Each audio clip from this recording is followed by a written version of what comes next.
Sveikučiai, sveikinasi Gretutė ir šiandien mes darysim ne ką kito, važiuosime apžiūrėti automobilio.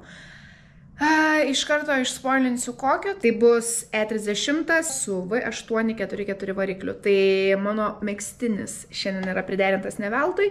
Riedėsime kūną jo apžiūrėti ir iš karto noriu perduoti linkėjimus vienam žmogui, tai yra Remigijui, kurį visi vadina Rimuku.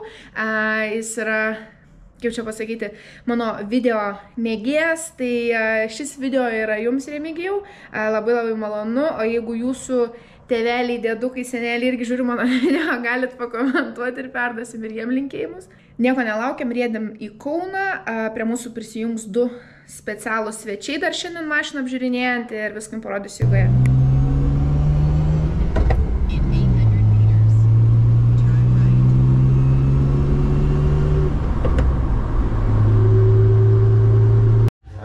Turime specialų svečią. Ralio dievą, Justuks. I'm just playing, ladies. You know I love you.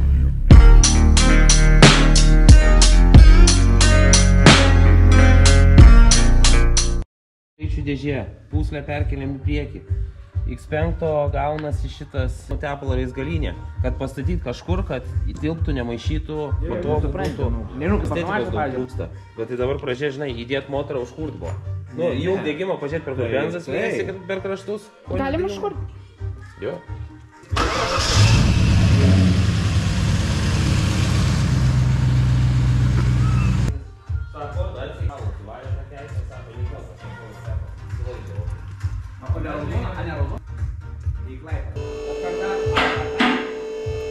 Bakas visas įsmėliuotas, išpūstas, išgramdytas.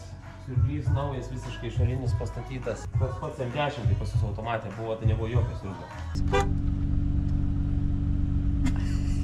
Apžiūrėjom automobilį, tai iš tikrųjų jisai yra labai ten įdomiai surinktas iš milijono skirtingų automobilių, apskritai labai daug niuansų. Tokį automobilį aš negalėčiau nevežti į bet kokį servizą, nes aš visų pirma nesugebėčiau. Antra, nežinau, kiek užtruktų paaiškinti, ką čia atvežiau. Ir iš tikrųjų aš manau, kad tokį automobilį gali su juo ženytis tik žmogus, kuris pats supranta gerokai daugiau nei aš ir pats kištų prie jo rankas ir pats kažką su juo darytų. Mano situacijoje to automobilio įsigyti, nu čia būtų mano didžiausias galvos skausmas. Tai va. Labai įdomi patirtis buvo apžiūrėti tokį automobilį, nes faktiniais duomenim ant popieriaus jis yra kone tai, ko aš norėčiau. Skamba viskas labai neblogai, bet realybė tokio projekto yra sudėtinga, ypatingai kai jis yra nebaigtas ir to užbaigimo reiktų dar pačiam įdėti labai daug darbo. Aš manau, kad tai tiesiog yra ne man skirtas automobilis. Šiai minutiai, jeigu kas nutiktų, visų pirma, aš nežinočiau, nuo ko pradėti, reiktų labai daug konsultuoti su žmogumi, kuris jį visą darė. O antra, jeigu kažkas ten pradėtų bildėti, o ten yra iš labai daug skirtingų automobilių surinkta viskas ir man reiktų tiesiog daugiau išmanyti galbūt, kad veltis su tokiu automobiliu, kaip pats pardavėjas sakė, ženytis. Ir jisai pats sakė, kad bandys mane nuo to atkalbėti. Tai iš tikrųjų, ačiū Dievui, man užteko smegenų nesusigundyti tai idėjai ir galbūt arba pačiai darytis, bet labiau norėčiau iš tikrųjų nupirkti, kad ir už brangiai va tokį variantą, bet padaryta jau pilnai. Tikrai vienas tokių įdomesnių kūrinių, netgi tai pavadinsiu, ką teko apžiūrinėti, labai būtų įdomu pamatyti štai tokio projekto, vat mačius dabartinę jo stadiją, jo pabaigą, tarkim, kaip jis būtų jau ištobulintas.